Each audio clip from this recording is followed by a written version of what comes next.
My name is Eric Gonzaba. I have a PhD in history, and I'm currently an assistant professor of American Studies at California State University, Fullerton.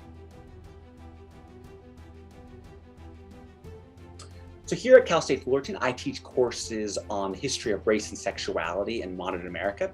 I've also created several digital history projects that are related to the global history of lesbian, gay, bisexual, and transgender communities.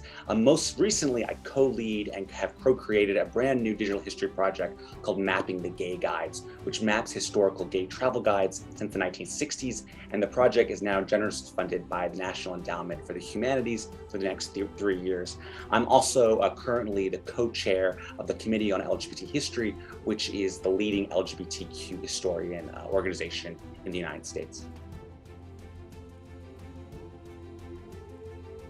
But my work is really getting folks now to be excited and interested in LGBT studies that don't always make the headlines. The stories of queer people who don't live in big cities like New York or San Francisco, those cities on the coast. The stories of those people who live far away from where people think gay history happened, the riots in Stonewall, or the Supreme Court cases involving gay marriage in Washington, D.C., right? Stories of everyday queer people also matter quite a lot. And I think my work really pushes myself and hopefully my students and my colleagues to think about how seemingly ordinary people lived quite extraordinary lives and have extraordinary stories to tell us about them and their culture, right?